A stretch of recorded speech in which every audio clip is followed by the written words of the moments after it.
Welcome to Spinning Back Clique. Each week here at MMA Junkie, we take a spin through the biggest stories in MMA. On this week's docket, we have a new champion in the middleweight division in the UFC. Oceania goes 4 for 3 at UFC 293. And what do UFC 1 and UFC 293 have in common? Well, we'll tell you. All this and much, much more. Hello, everyone. I'm your host, Gorgeous George. And with me, as always, some of the sharpest MMA minds in the biz. Joining me this week goes from MMA Junkie Radio, the creator of SBC, Danny Segura. He's out in the 305. He's the host of Hablemos MMA on YouTube. And Nolan King, nominated for Journalist of the Year this year at the World MMA Awards. Kamikaze is on the ones and twos. Let's get to it. All right, guys. So this past Saturday night, Sean Strickland put on a masterful performance on his way to winning the UFC middleweight title. 49-46 were the scores across the board and a nasty knockdown in round one. You've all had about 36 hours to let it sink in. Put it into words, this performance by the American out in Sydney, Australia. What impressed you the most about Strickland's tactics? All right, we go to the first take this week from Nolan. What stuck out to me the most, well, first of all, just an absolutely incredible performance. I think really just one of those moments that makes our sport, so if you want to call it a sport, our activity so much different than everything else, right? I mean, the last thing that you expect to happen happens. And sure, it's not every time that we get some sort of rarity like that. But for me, the fact that he was able to put that sort of performance on for 25 minutes is incredible, right? We've seen some pretty amazing title fight upsets, throughout history, but it's always kind of a finish or, maybe a slip up from the favorite or something goes wrong for the favorite.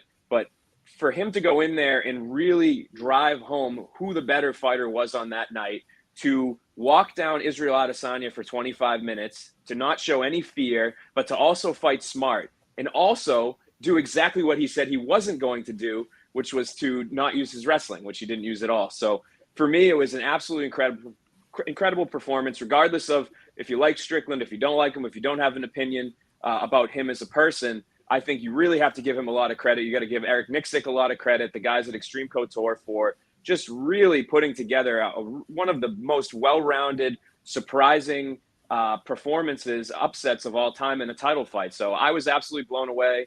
The people in Australia were even blown away from their reaction at the end there, giving him a massive ovation on the final bell, a massive ovation when they announced Ngannou. It felt like Sean Strickland was fighting at home in Australia there.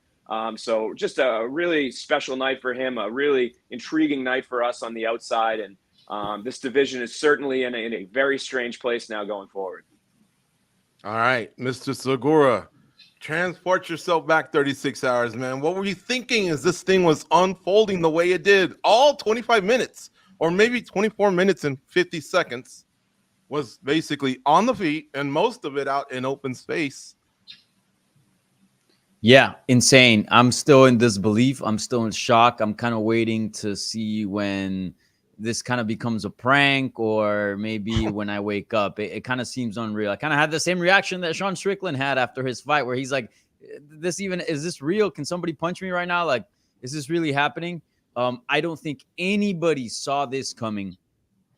There's maybe some people on Twitter that will swear that they did, but and how dare you discount Strickland? But honestly, if you're somebody that knows about mixed martial arts and on your full senses, you had all the right reasons to pick Adesanya to win this fight, win it quite comfortably, and even go a step beyond and say that he was going to finish Strickland with ease. I mean, I was pretty dismissive of his chances on the MMA Junkie previous show with Farah, and not that anything against Strickland, it just seemed like such a tough matchup for him. Out of all the fighters that you could put in there, Strickland just seemed to have the worst path to victory out of all of them. And the funny thing is that leading up to the event, we're all asking, is he going to wrestle? Is he just going to empty out his entire gas tank and try to knock him out in the first round? Like, basically, what is he going to do that's not Strickland-like? Because Strickland-like things are not going to work on Adesanya. What are some of the things that he's going to do to beat him? And he was exactly Sean Strickland in that cage. He did not change at all. He didn't shoot for a single takedown. He didn't attempt a submission. He didn't do anything. He was Sean Strickland. He stayed at that weird range, marched him down, stayed square. That, iCarly stands that people make fun of him for. And he beat one of the greatest middleweight champions that the UFC has ever had. It was an incredible performance that till this day, I'm still in awe and shock. So congrats to Sean Strickland and the guys at Extreme Couture, because they pulled it off. They did it. And I'm dying to chime in here, man. I know it's Goza's turn, but I just want to add a few things. Let's not forget, Adesanya is a former world kickboxing champion. He didn't attempt a takedown. He didn't, the fight never found itself on the ground other than the knockdown. So of the two, Strickland knocked him down. We kept saying the one-hitter quitter belonged to Adesanya. Strickland's the one that landed it. The only thing I will say, Danny, is, yeah, he kind of was Strickland-like, but in a way he wasn't, because he's more of the volume guy, and he kind of held back. It's almost like he let Izzy kind of run out of gasoline, because towards the end he was damaged and exhausted. All right, but this is about you guys. You guys are the stars. Goes, your thoughts, man. Man, I think it was a pretty tremendous performance for many reasons, but honestly, I thought Nolan hit it. It's like it felt more like it was a team effort on Sean Strickland's side, because how long have we been sitting here saying this guy's uncoachable, right? We've heard that from many people. And I think what we finally saw on Saturday was Sean Strickland and his coaching staff finding some sort of middle ground, right? Sean won that fight by being patient, by not giving Israel Adesanya anything to work with, right? He hit the gas when he needed to. When he saw the opportunity, he struck. But when he didn't have it, he was patient. He was very defensive. If you look at his face, he didn't really have much damage. Now, after round two, it got a little scary, because you weren't really seeing that volume that you normally get from Sean. You weren't getting too many things. And I think that's where you give Eric Nixick his props. I think he kind of woke him up. He got in his face. And I think it was the reminder. We've all heard Sean Strickland talk so many times about that Jared Cannonier fight and the decision and how he felt he won. And later on, he kind of admitted that he understood it a little bit more. I think Eric Nixick getting in his head and screaming at him kind of woke him up and told him, you can't do that coming out in round three. And Sean started to put his foot on the gas a little bit more. And I think you have to kind of give the whole team props in trying to find that middle ground, which is what maybe pulls out the best version of Sean Strickland in this fight. But man, I mean, nobody was really expecting this type of fight. Like you said, George, them going toe-to-toe for 5 rounds had Israel Adesanya written all over it, but that didn't work out that way, right? So you have to give props to Sean Strickland, and you have to give props to his team, because I think they came together, and that's what got him that victory. Yeah, I thought round 3 was close, because Izzy, I thought, was replicating what he did in round 2, but Strickland did have some damaging shots in there. He didn't have the significant strike advantage, but he was a little more damaging, although not much. But it really could have been 2-1 Adesanya going into round 4, even though Adesanya had suffered the knockdown and was probably the more damaged of the two. But the judges' scorecards told us otherwise.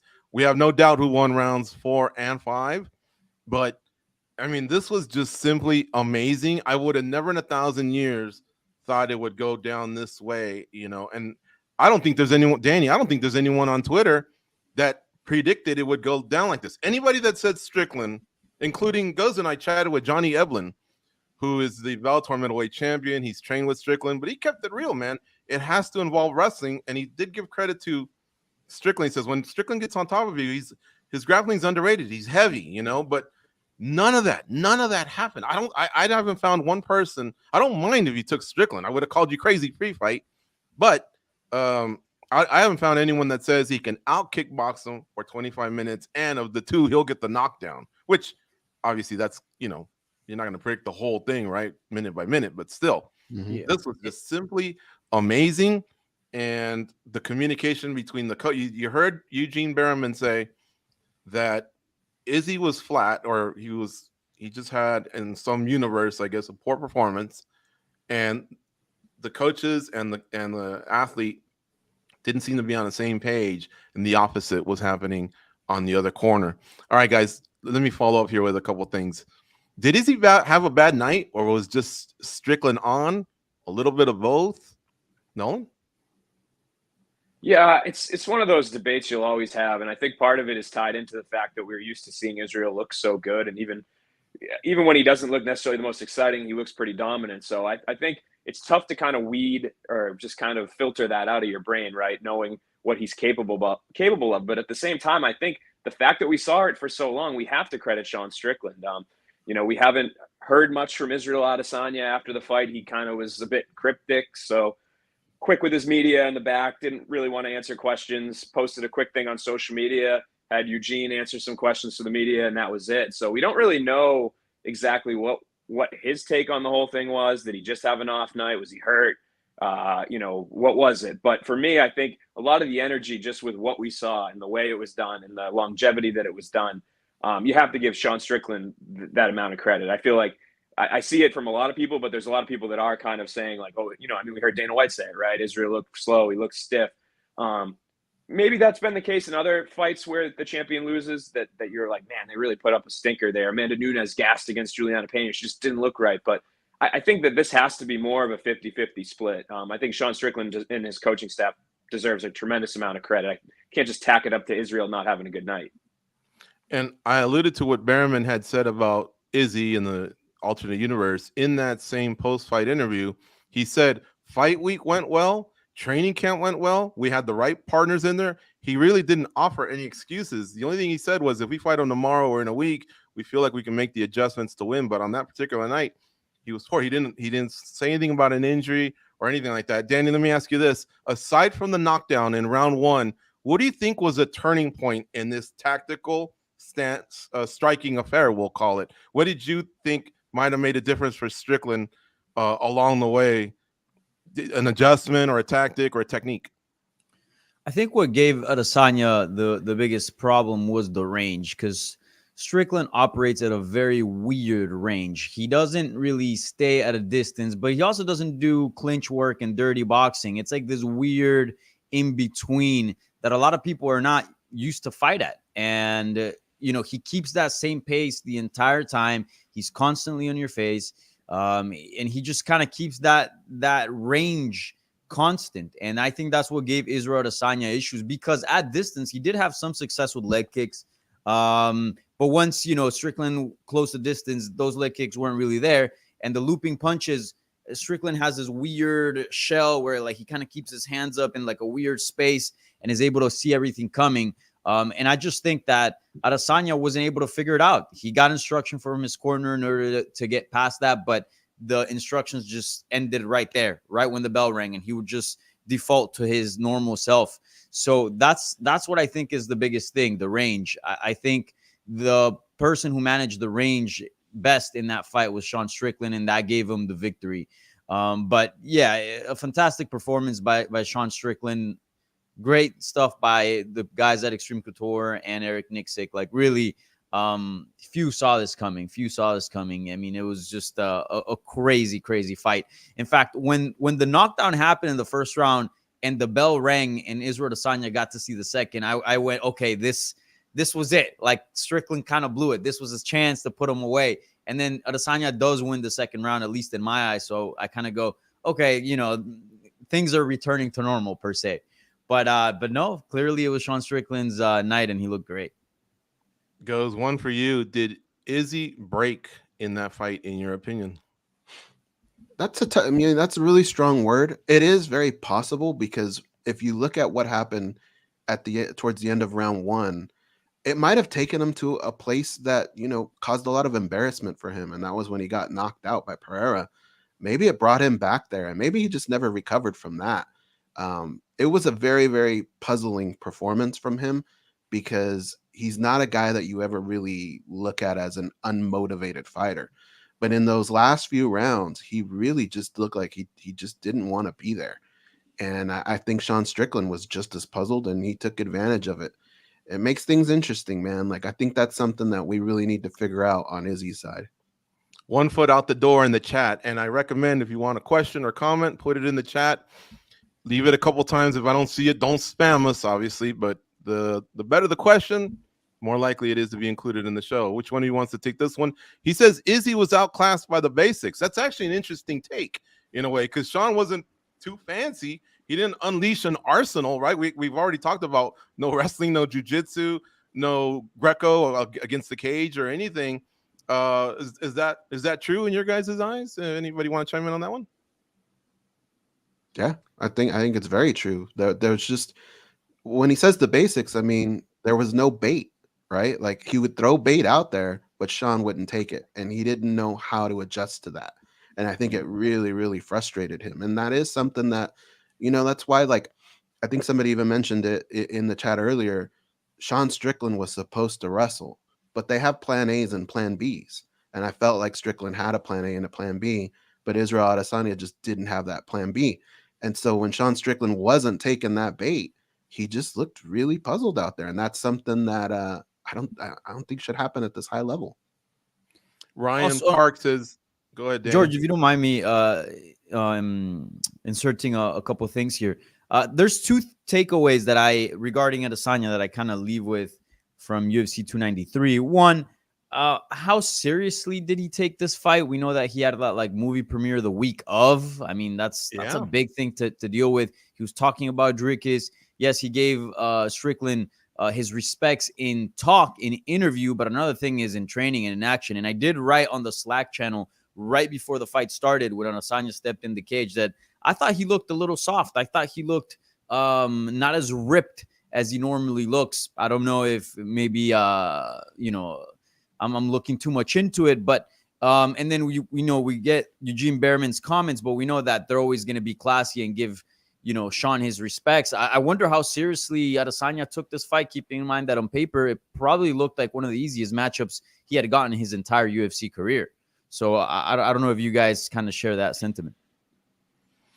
We did mention that because if you watch Embedded, there was a ceremony at the park. I'm not disrespecting that at all, but it seemed like every day there was those duties of media, they have open workouts. They had the press fight conference with the dais, and then you're signing gloves and posters, and then I'll throw in the movie premiere. And I will give Izzy this.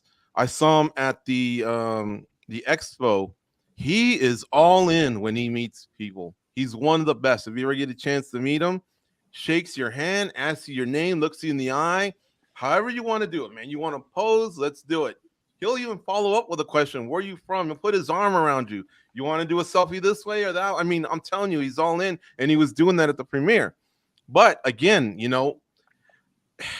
look, some people will tell you they don't leave the hotel at all. It's just intense. I don't like interviews, nothing. And then others actually relax that way. But I was thinking the same thing, Danny. Ryan Park in the chat says everyone's performance is a team effort. Geez, give Strickland his due. You guys are coping harder than Dana. I don't think we've been disrespectful about Strickland. I think a lot of what we've been talking about and our doubts probably were pre-fight, but I think a lot of people shared it. It really had to be a perfect performance from Strickland, who again has, and his own words, he's deterred from game plans. He hasn't listened to coaches.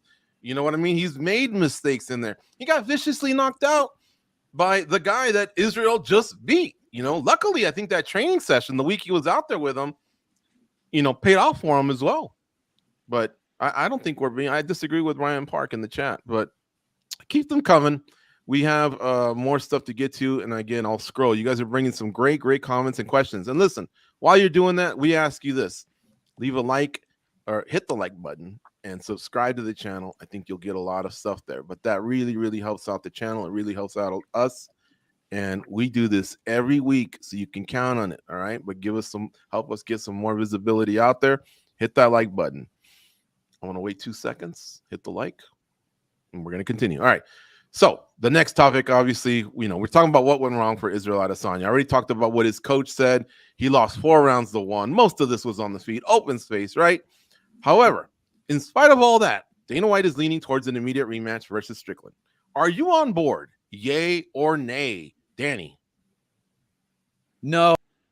Part of immediate rematches. I'm not for this. Adesanya is coming off just an immediate rematch against Poatan. I think an immediate rematch is warranted if you have a long track record of title defenses and then you lose the belt. Okay, you get a little get out of jail free card to skip the line and get back into a championship fight. And he already used that card against Poatan, and he recovered his belt. Props to him. But he just can't get unlimited just because you're the champion. That means you're gonna have to lose twice in order for you to like legitimate lose your position as a championship fighter. So I think it's time to move on. I don't think that Adesanya has to go all the way to the back of the line and then amount a crazy win streak in order to get back into a title fight. But at least give us one. At least give us one. We saw Whitaker lose his belt to Adesanya. He didn't get that privilege, and he had to fight some tough dudes on his way back to the title. So give Adesanya somebody else. Maybe do that Dricus du Plessis fight. I don't know. Yes. And then give Hamza Chimaev, if he beats Paulo Costa, Strickland or vice versa. But yeah, no, I think it's time that we get this division rolling and we get some other names out there outside of Adesanya fighting for a championship belt. All right, we got an A. How about you, Goes? How do you feel about this? Like I say, that's what Dana White is leaning on. Of course, he'll always fall back on, don't ask me on fight night. Tuesday, we'll discuss it in the matchmaker meeting. But I ask you, yay or nay? I mean, if they did it, I wouldn't flip tables over. But I agree with Danny. I think right now is a good opportunity that can kind of benefit both sides. Like, let's freshen up the division, right? We've been seeing Israel Adesanya in these fights and then a rematch. I don't know that we want to do that again. We can freshen up the division, put somebody else in there. And I think it might actually be a good thing for Israel Adesanya, right? Like, he seemed very puzzled at the end of the fight. His corner seemed puzzled. We kind of didn't really have an idea what was going on. So maybe what he needs is just a little bit of time off, and maybe seeing other people fight for this belt will kind of reinvigorate that hunger and get him back to where he needs to be, because the Israel Adesanya that showed up on Saturday night, he's not going to be able to get it done. He needs to dig deep and figure this all out. I like the Dricus du Plessis angle. I think it makes sense because, you look at the UFC and obviously Dricus is kind of in their doghouse right now. We know how they handle things, and this is probably their way of maybe punishing him, right? Guess what? We're still going to give you the fight, but now it's not for a title. Make that happen, because it's a fight that I don't think the fans want to lose out on. And if you give Dricus another opponent, it's possible that we never see this fight again, right? Let's give the fans what they want, give Israel and Dricus what they want. I think that could kind of make sense, but I think this is a perfect time to just freshen things up in that division. All right, we got two nays. Is it unanimous, Nolan King, or do you see some positivity in saying let's run it back? No, it's unanimous. For me, I mean, looking at title fights, I kind of think there are three things that should warrant a rematch. One of them would be some sort of controversy or some sort of question mark or some sort of did he get caught or she get caught. Then there's, this champion's been dominant for so long that this loss was an outlier within itself. We saw Izzy lose recently, so that's out the window. Then the third thing would be that there's nobody in the wings. There's, the division's in a weird place. Maybe, a lot of the top contenders are coming off losses, but we have a guy. We have Dricus du Plessis waiting in the wings. We have fresh matchups. There are people that haven't fought Sean Strickland. I mean, Hamza Chimaev, if he goes out there and beats Paulo Costa a month from now, we could be mentioning him as potentially the guy that should get the next shot. So for me, I don't think that meets the criteria, but I will say I don't think that the UFC necessarily always goes by that sort of criteria. So they don't always go by the merit base. They don't always necessarily do what I would do. So for me, I think Dana, the fact that he is, the guy that doesn't make fights on fight night, making a fight on the fight night makes me think that fight is going to happen. So I think it shouldn't happen, but I think it probably will. I think Aljamain Sterling's kind of privately hoping he does. That way he can follow suit. But this is the most inconsistent company when it comes to these types of decisions, which kind of keeps us on our heels, I guess. But we might have gotten a little bit ahead of ourselves going into topic 3. So let me settle things down and get a bit here. Let me ask you guys this. Regardless of his next opponent, does Izzy need time off in your guys' eyes? We'll go around the horn one more time. Back to Danny. It's impossible to know. I mean, he didn't look great, but it's impossible to know. Was it a factor of Sean Strickland just being vastly superior? Or was it a factor of him being maybe injured and we don't know and it's undisclosed? Or was it a factor of him not taking him seriously? Or was it even a factor of age? Keep in mind, Israel Adesanya is 34 years of age and he's been fighting in the sport for quite some time. So maybe we're starting to see the beginning of a decline. We don't know. So it's hard for me to say that time is the answer here. What I do think is we do got to see him back. And it's not like he's been fighting. He's been extremely active and he's been fighting back to back. And you go like Aljamain Sterling, okay, take some time off because clearly your body needs it. He fought in April in Miami. That's a decent amount of time in between fights. We saw Poatan, who's the guy that got knocked out that night, fight much sooner than Adesanya. So I don't want to just slap time as in it's like a remedy for everything. I quite frankly don't know what went wrong for Adesanya. So maybe it's time, maybe it's not. But I guess just fight again, a top contender, see where we're at, see if he's still one of the best in the world, if not the best, and then we take it from there. But I'm hesitant to recommend time off, given that I don't know what went wrong with him. All right. How about you, Goes? What do you think, man? Time off or no? I think a little bit. Yeah, I don't see how it can hurt. Really just kind of get your mind right. It's tough, holding that belt is everybody's after you. Everybody's criticizing you. Everybody's comparing you to other people, right? To Anderson Silva.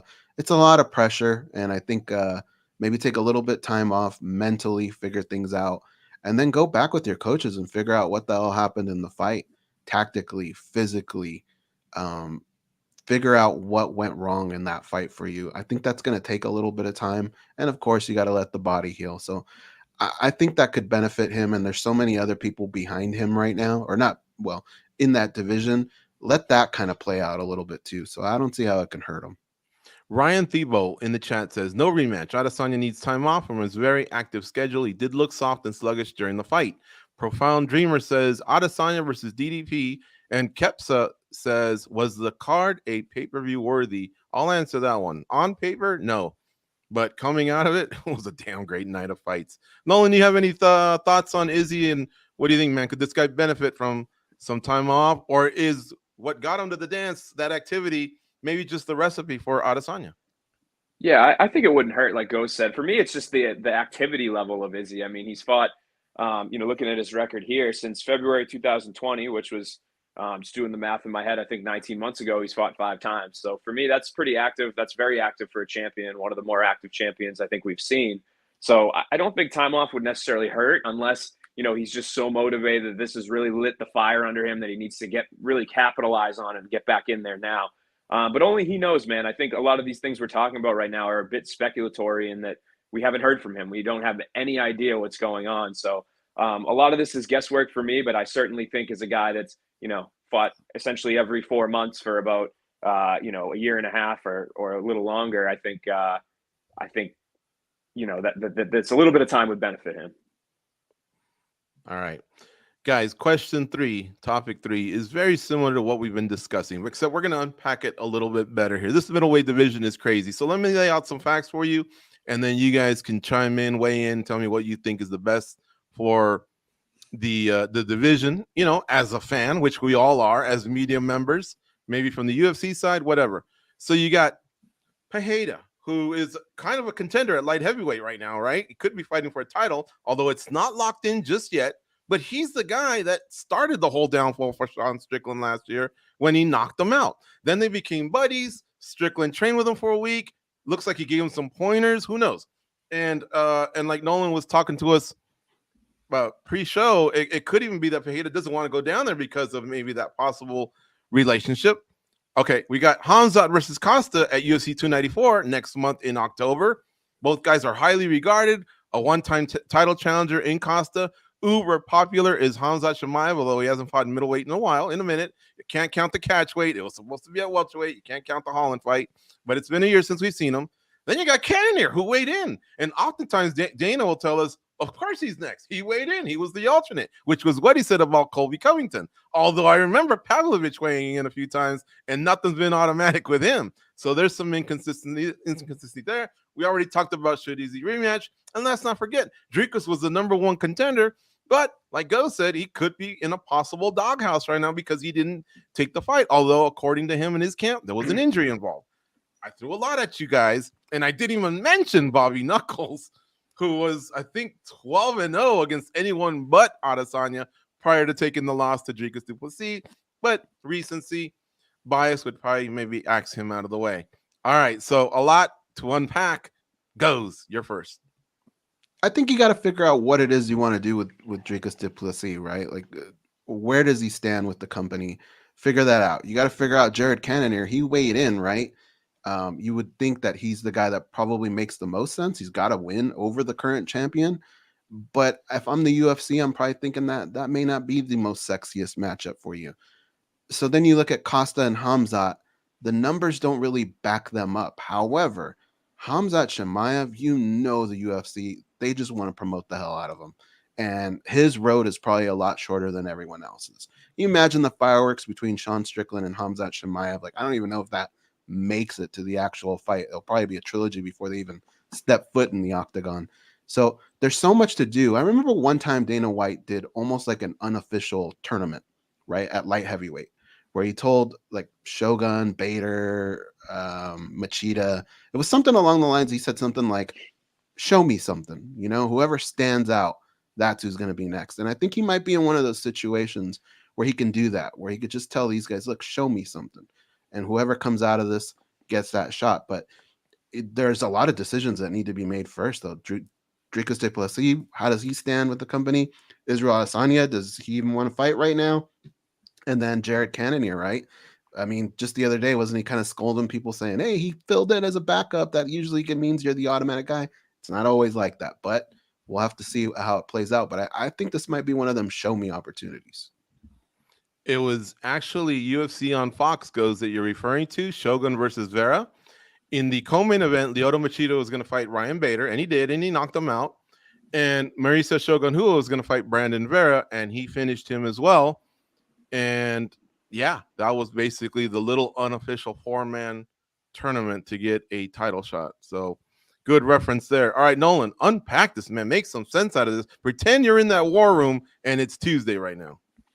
Yeah, it's great that for matchmaking purposes, I think that Sean Strickland's champion. There's some interesting matchups that you can make with him. There's there's the rematch. There's all the stuff we just talked about. There's Hamzat. There's Dricus. But kind of those contender bouts, those title eliminators are a little bit more messy when you look at it. I mean, you have Robert Whittaker there, you have Marvin Vettori there, you have Jared Cannonier there, but it's kind of like a round robin of people that have already kind of fought, like, so really the only guy that kind of makes this interesting is Dricus. I mean, he has a lot of, besides his fight against Rob, I mean, there's some fresh matchups for him there. So, is he going to have to fight a Vettori? Is he going to have to fight a Jared Cannonier next, kind of as that, I don't want to call it punishment, but that sort of, hey, you had your shot and now you got to earn it again sort of opportunity. So I think Hamzat, again, big circle on his fight coming up. I think he's a real X factor here in terms of if he goes out there and just runs through Paulo Costa, would the UFC, look at it as, hey, look it, Hamzat versus Strickland. I mean, certainly there's a route to victory there for Hamzat. Like maybe this would be the time. Maybe he's just such a hot commodity that they would backtrack on the Izzy fight or Izzy waits out a little bit and Hamzat fights Strickland. So it's kind of a really weird time at middleweight. It's broken my brain multiple times in recent months as my least favorite division usually in terms of from top to bottom. It's been very exciting and interesting. I think, particularly with those top contender fights, I'm intrigued. There's a lot of, it's a big puzzle that needs to be figured out right now. Nolan, I'm with you, man. It's a division where starting with Anderson for so long, and then Izzy, maybe not as long of a reign as Anderson, but pretty dominant. It was just clearly like someone getting fed to a lion, and now it does seem fresh, and that's why maybe I'm a little anti-rematch. No disrespect to Izzy, but he kind of had one before. I don't want to go down that road again. Danny, your thoughts, man? You're in the war room now. Yeah, so I always, not always, but 90% of the time, I like going with the sporting side of things. So in this case, I would give the title shot to Dricus du Plessis because he is the most deserving contender at the moment. And no, I don't want to see an immediate rematch. Dricus du Plessis beat Robert Whittaker. And look, if you beat Robert Whittaker, I don't care how you get it done. In this case, very convincingly, you're fighting for the belt next. But we know that he is likely in the doghouse, as you guys mentioned, because he did not take this fight with Adesanya. So being realistic, I think Hamzat Chimaev is going to end up fighting for the belt. He is an international star. That is a guy that can fight multiple times a year. He's very active, rarely gets injured outside of the COVID thing. At 185, you don't really have to worry about the weight misses. Fans absolutely adore him. He's aggressive. He can talk trash. He also has that Muslim background, so he captures that audience as well. I mean, if you just look at Khamzat, the UFC, I'm sure they're just savoring at the opportunity to put a belt on him just so they can promote him even further. Plus, he's young, so he just looks like he's going to be fighting for the UFC in big fights for quite some time. So I think that's what they're waiting for. I think they're going to wait to see if he beats Paulo Costa, and if he does, which is a tough fight, I think he's getting the title shot. But in my opinion, if I were in the war room, I'd vouch for Dricus du Plessis. I think he deserves the shot. Yeah, he beat Whitaker, and he should be next. So you think they might wait for October? And if they do you match up Izzy with DDP? You think that's too hot of a fight? Well, it's got heat is what I mean, that they should make it happen, even though it's not for a title. Anybody want to take that? They should, yeah. I mean, Ghost kind of talked about it a little bit. That fight may never come if you match them up with other fighters, whether it's a decline from Izzy or Dricus du Plessis loses and then the timelines just don't line up. I think that fight, if available, you have to make it. It's a big fight. I would go DDP versus Adesanya. DDP is a little injured, so you are getting better. Adesanya needs a little bit of time off. Early January, let's get that one going. I think I'd reward Cannonier because he's looked good since his title shot. He did his job. He is getting a little older, but he showed up and he was the alternate, which, look, I know he got paid and he probably got treated well, but it seems to kind of follow some sort of a suit. I think I would do that one. Now, granted, we just saw Cannonier versus Strickland. Maybe the promotion doesn't want that or the fans don't want it. And I'm also not going to pretend like I don't think he's the biggest draw out of a lot of the names we just mentioned. I get that. But sometimes it's not all about that, And look, I'm wearing a Niners jersey. Last year in the NFC Championship, we lost to the Philadelphia Eagles. You do not think that if I was the president of the NFL or the commissioner of the NFL, I would have said, nah, let's just go with the Niners against KC. I mean, I can't do the NFL doesn't do that. It's whoever wins keeps going. There's got to be something to that. So I agree with you, Danny, there in the sporting aspect. But the UFC thinks numbers. It's a business. It's a business that does very well. Who knows? All right. Shout out to the Niners who crushed Pittsburgh, by the way. That was an easy game. Topic 4, Tyson Fury versus Francis Ngannou had a press conference this past week. They spoke first, then they squared off. What did you think of their interactions? And Fury's statement, where I believe he took it too far, he said he could also beat Ngannou in an MMA match. Nolan, your thoughts? Yeah, it's cool, man. I don't think anybody expected this whole thing to be the spectacle of like a Mayweather-McGregor or anything, but it's cool own little thing. Or big thing, I guess. Two big guys two heavyweights and champions of the world in their respective sports. I'm intrigued. I'm always somebody, if you guys have heard me speak before, I like things that are a little outside the box. Obviously, Francis has carved his own unique path throughout his career. And this is a very, is it opening the door for more fighters to test the market when the right opportunities arise? Potentially. I thought the press conference was good. Obviously, Tyson's personality carried it. Which is, I think, what we expect. I was a little surprised at just how much weight he's carrying. I'm not sure what his plan is in terms of what kind of weight he wants to come in to this fight weighing in at, but he certainly looked a lot heavier than I was expecting. I think he even kind of made fun of himself for being kind of a little maybe overweight there, as you can see in the video. But yeah, it's kind of crazy. This thing's only a month and a half away. I'll be very intrigued to see how much of the audience in the mainstream that this will capture. I mean, McGregor and Mayweather were such big stars that they not only transcended their own sport, but their own combat sport, but just kind of all of combat sports. So I'm not necessarily sure. Maybe Tyson Fury does to a certain degree. I'm not necessarily sure Francis has that sort of appeal, but I still think obviously it's going to draw a lot of eyeballs. We've seen this recipe before with the influencers versus MMA fighters. There's specifically on the MMA side, there seems to be a lot of interest that can be generated from our fan base. So fun, good for them. I hope they both obviously they're both going to get paid a good amount of money. And I don't think it's necessarily it's as close of a fight as Tyson Fury was even making it sound like, but it's heavyweights and anything can happen. And I think that's kind of the intrigue for me is it has that one punch factor that maybe some of the other crossover fights wouldn't have just because of the division. Nolan, what's more likely, Francis to beat Fury in boxing or Fury to beat Francis in MMA? Oh, I mean, Francis probably beating Fury in boxing would be more likely. I think there's a reason we don't see the jump. You know, we talk about this all the time. I just think at least Francis, you know, has to box in MMA. You know, Fury doesn't have to do anything else in boxing. So I think that's an easy answer for me. Yeah, and I think both of them are highly doubtful, by the way, but I think I agree with you exactly. I can't believe he actually said it. Danny, how about you, man? What'd you think of the press conference, their interaction, the face-off? Holy cow. Fury's a big dude, man. Francis is all of 6'4".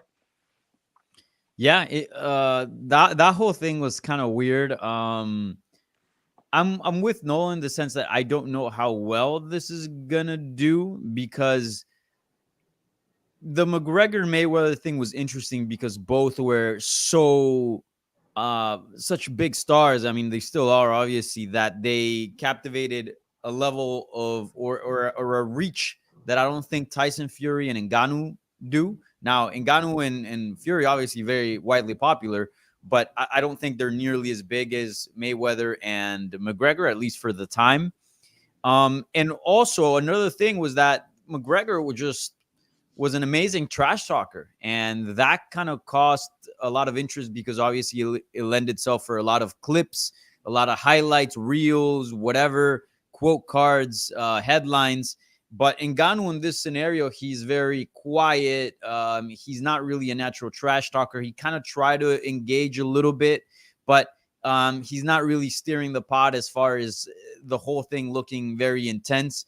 I feel like most of the promotional side of things is kind of falling on the shoulders of Tyson Fury. And his whole angle has been to cast some doubt on the result of the fight, actually saying that he may lose, that Francis Ngannou actually has a better shot than Usyk or even Joshua, and even Bob Arum's out there saying, like, look at the power. I mean, you just got to analyze these UFC tapes, you know, and I'm not sure he's aware of this thing called UFC Fight Pass and streaming, but you know, he keeps talking about these UFC tapes and all this and that. And I don't really know if that's going through. I think a lot of people kind of see it as what it is, right? Which is, it's a big payday for Francis Ngannou, and people are happy that he's getting it, which is another whole weird aspect. I think MMA is the only sport where fans actually actively root for certain fights to be made because their favorite fighters are getting paid. I don't see that in the NFL. I don't see people going, oh, thank God Cristiano Ronaldo went to Saudi Arabia. He's making so much money. Good for him. And if you go of any other sport, I don't really see like the same level of happiness for these athletes making money. I think this is what it is. It's a payday. It's pretty clear that Ngannou's going to enter compromise, given that boxing's not his thing. It's going to be weird and interesting to watch two huge dudes going at it. But outside of that, I do wonder how much success this pay-per-view is going to have. All right, goes. Finish up and don't shy away from what you told me yesterday about the part where Fury thinks he can beat Ngannou in an MMA match. Yeah, no, I'll definitely get to that part. Look, I'm not too bitter about giving these guys my money. It has a different feel to it than what Mayweather and McGregor had. With that, they had so much smack talk that you're kind of just tuning in to see somebody get served up versus does he have a chance? Like, I mean, you'd be a fool if you thought he had a chance against Floyd Mayweather. Floyd Mayweather just doesn't get touched by some of the most elite athletes in the world. How is Conor McGregor going to do it, right? So in this particular case, though, they get my money because they're presenting something that we just haven't seen.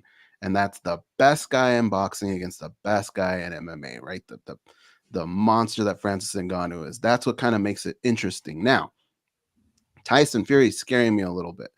He doesn't really come in ripped if it's a boxing match, but he doesn't look the way he looked at the press conference.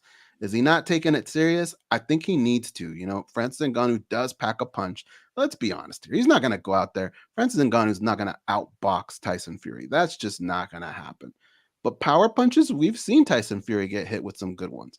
That's what scares me on the Ngannou side. Is we saw Deontay Wilder hit him with a shot that just completely annihilated him. He wasn't even moving. And then he just sat up like The Undertaker and continued to fight. So even if Francis Ngannou does hit him with his best shot, Tyson Fury's been hit with some pretty hard shots, right? So I think it's gonna be enough to keep us all interesting on the night of. Now, What Tyson Fury said about coming to MMA, I think you have to take him a little bit. Like, I don't think that fight will ever happen, by the way. I don't think he'll ever come to MMA. But him saying he thinks he can win, of course he's going to say that. He wants us talking about it. That's what we're doing right now, right?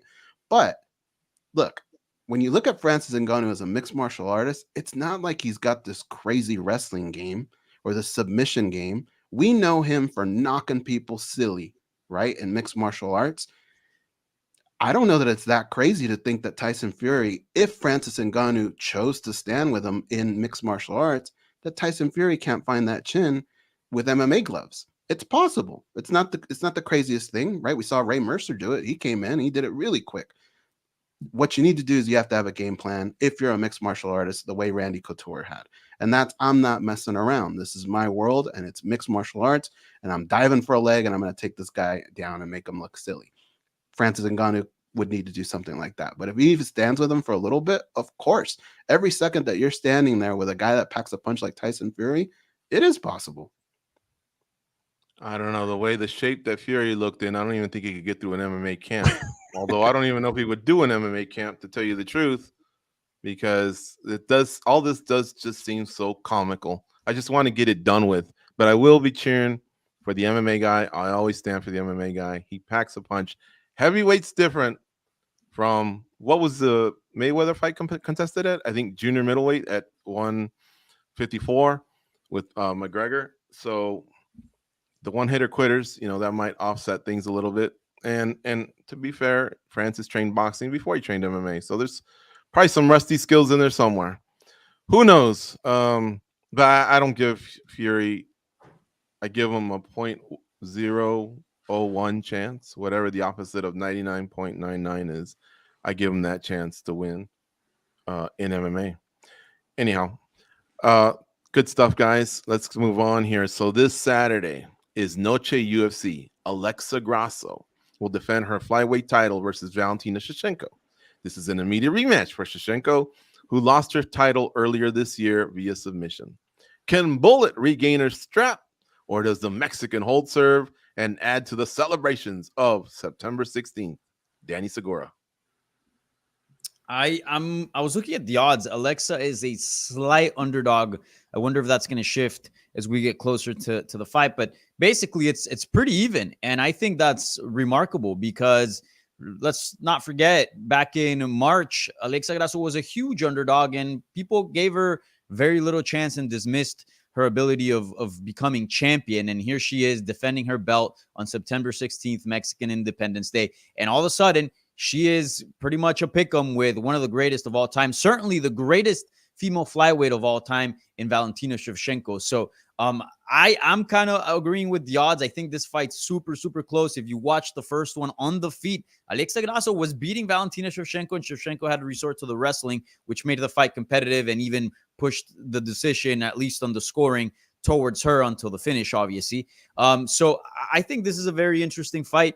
I'm actually going with Alexa Grasso here. I think it's her time. It's her moment. She's in her prime. Shevchenko has been around for quite some time. And, Father Time catches everyone. I still think she's very elite. I think it's going to be a very competitive fight. But I feel like the adjustments that Shevchenko needs to do are much bigger and harder than the ones that Alexa needs to do. Because on the feet, again, she was piecing up Shevchenko. And once she was able to lower her stance in the later rounds, then we saw a different fight. So I'm going with Alexa Grasso here. Plus, she's going to have, the Mexican fan base behind her. I think just everything about this moment just kind of lends itself for kind of like a fairy tale. So I'm picking Alexa Grasso. I think she'll get it done, and I think it's going to be a big night for Mexican MMA. Sky V's and El Daddy is going with Valentina. He says all day. And I'm going with Valentina. And as you were talking, Danny, I thought, man, should I bet him I'll shave my head versus your mustache? But I don't know if I'm ready because I'm losing hair every day. There's less and less at the top of this dome. Am I ready to just take it all off versus that? I mean, you got to do it now, right? Yeah, it's got to be done now. All right, fuck it. Let's do it. Nice. I like it. All right. I hate it. I hate it too. Let's do it. I hate it too, man. I might have to call Jimmy Scissors and say, take it all off. Let's see what it looks like. I'm going to shave off if I lose. Damn, my birthday's coming up too. I'd be almost bald for my birthday. Holy cow! I gotta rethink this. Did we already shake? Shit! Come on, Yeah, Valentina, sure. come through. Come through. I feel terrible too because I'm part Mexican, and I'm all about the 16th and the celebrations. But I'm also part Peruvian, and Valentina does rep Peru as well. And I'm also part I love my Harian, whatever that is. Mhm. Oh man, what did I just walk into? What did we just do, Danny? I don't know. Who's next here? I've lost my train of thought. Goes your thoughts here, man. Who does she regain the strap, or does the Mexican hang on to her belt? ¿Qué dices tú? Yeah, I think my analysis has changed now that I know that George could potentially lose his hair and Danny his mustache. With Alexa Grasso, you go back to that last fight. It was so amazing. You know, it's an upset, but she didn't just get the win; she got the finish. And I don't know. I feel like she has improved as a fighter, and I don't know that she gets that credit from people. I think she'll do fairly well in this fight, but I feel like Valentina Shevchenko, she's one of the scariest gals to be just staring right in front of her. You look at her resume, everything that she's done, her strengths. She's scary, just normal Valentina, but she's pissed off Valentina right now. And that is not a fun Valentina to be around. I just feel like she is dead set on not just getting this victory back, but really making Alexa Grasso look bad in the process. It's going to be a close fight because I don't feel like people respect Alexa Grasso as much as they should. And I don't think it'll be that easy for Valentina Shevchenko, but I think she will get it done. And I think she might actually even get the finish in this one. It's going to be a great fight, though. And with this on the line, I am all in. I'm scared. Stakes are high. Danny, can I shave it after my birthday? When's your birthday? 26th of September. Mine's the 17th. Okay. As long as we go post birthday, Sunday. yeah, the bet's on. How about Boob in the chat? It's Boob gotta in be the the next chat day. says Grasso win was a fluke, very questionable, and I'm high-fiving him, right? And then he says, but Valentina's looking old now. Oh my God, take the high five back. All right, Nolan King, what says you, man? The lomo saltado con una cusqueña or the enchiladas con salsa verde and a modelo? Take both. Trust me. Both, yeah. Seriously, man. I'm never gonna say no to either one of those. But yeah, I mean, you guys kind of hit a lot of the nails on the head here. It's an intriguing fight. It's close. I think when we talked about the Strickland win earlier, I kind of was saying that there was no doubt, went with his win, and that's why they didn't need a rematch. And I get the opposite vibe for this one. Like there was a little bit of doubt for me that was the most likely outcome. Now it could be. I mean, I felt the same way going into the rematch between Kamaru and Leon Edwards. So I'm kind of also getting that sort of vibe, which is telling me like maybe you're being too biased to the past, to what we've seen from Valentina. You're not giving enough credit to Alexa Grasso. But I think by any sort of angle that we look at this fight, it is very difficult to predict on paper. So for me, I'm leaning towards Shevchenko just because I think the body's of work. I still would lean towards her, but that's not always the best way to pick a fight. There's just so many intangibles when it comes to this one. But yeah, it will be interesting to see Valentina coming off a loss and that crowd, like Danny said, with the Mexican fans behind Alexa, what kind of push that gives her. It's good, man. I'm happy with this main event and very intrigued by it. In the division, let's talk about the flyweight division too right now. I mean, this is a division that's in a really good spot, I think. I think in the next year or so, we're going to start to see it get even kind of more packed up there at the top. We got Blanchfield, we got Manon Ferrot, we got Macy Barber, who's coming off of an injury, had surgery. So there's a lot of fights there that are not only just like now. I mean, there's the one step away fights, and then there's kind of these 2 step away fights that are even happening. So flyweight's in a good spot, and I think a lot kind of just everybody's sitting around waiting to see this next chip, how it falls before everything else gets figured out. Very impactful fight. Casey O'Neill's vicious. Yeah, Miranda Maverick. There's a lot of good flyweights, man, out there. Go ahead, guys. George, how much do you respect the audience, the chat room, the people that come and support us on this program? I respect them a lot, but I really would appreciate if you guys would give us a like as Goes talks. Come on, hit that like button, folks. Go ahead, Goes. And while you do that, since you respect them so much, shouldn't they be the ones that decide what happens in a draw? I feel like they kind of both have to shave, right? Oh my God, no! We both get out of it. I don't know. I'm in a draw. I gotta get rid of this. In a loss, I'll take the L. Oh hell no! I'm not shaving my head. Hell no! That's a step too far. How about in a draw? Goes and Nolan show up with mohawks. How's that? It's not likely. You guys do it. Join the In a party. draw? Goes, this is your fault, If it's man. a draw, you two show up with mohawks. Should have kept your mouth shut. We were playing with house money. and now- Draws aren't likely, so you guys should really go. Fuck it, I'm in too. Yeah, A mohawk is extreme, though. Danny can grow back a mustache in probably like 4 days, right? Let's be honest here. George, you could wear a hat. We got to run around with a mohawk. That seems extreme. I will do this. And George, you know how much I wear a hate this. beanie.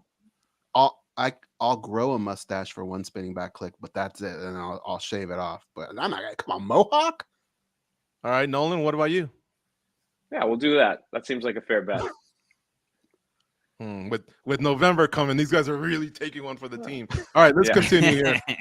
Israel Adesanya had an impressive career so far, guys. He's won the title 3 times. One was the interim and defended it 5 times. I'm not going to count the interim title defense.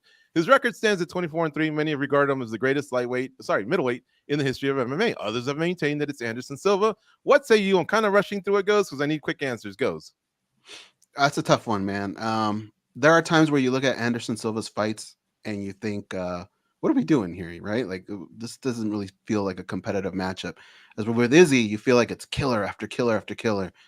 That being said, Izzy in his prime kind of got his lights put out, right? And I feel like it's Anderson Silva by a hair still. Nolan?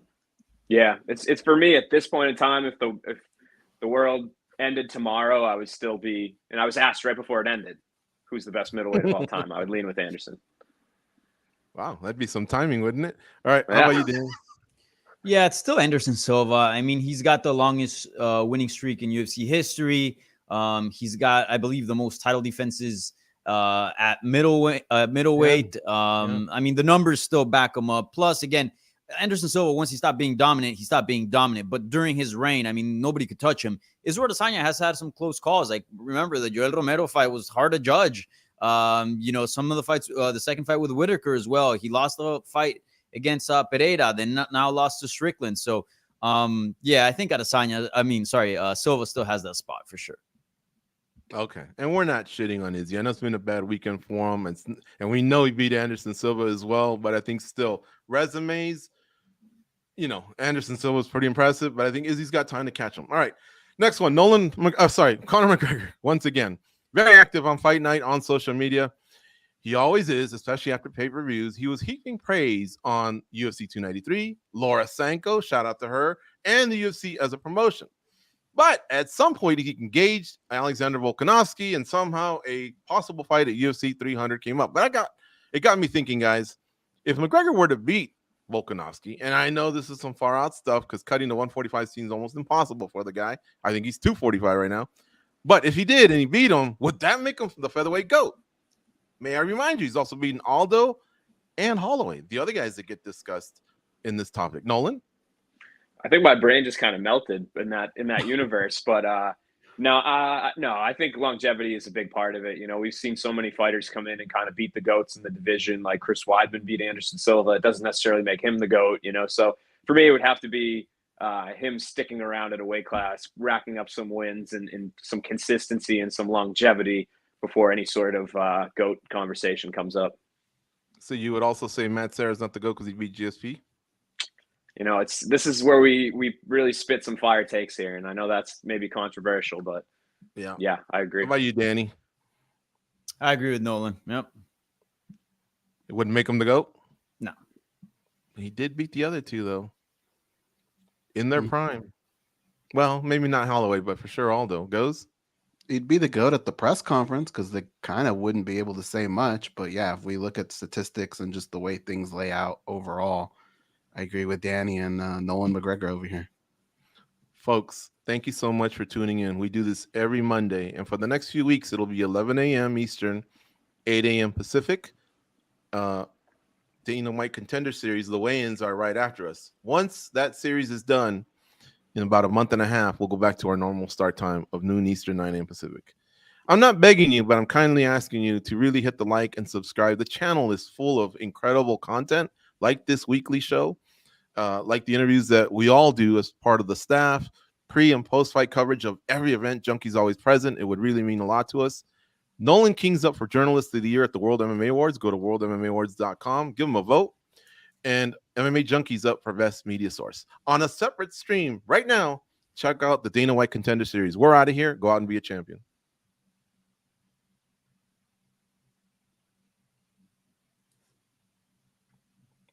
Ain't that right, people?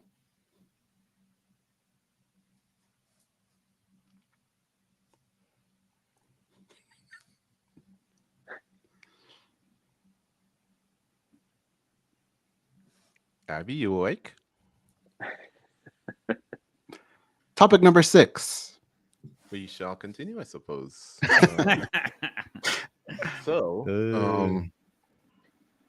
Is Strickland up for the leading candidate for Fighter of the Year, guys? Quick.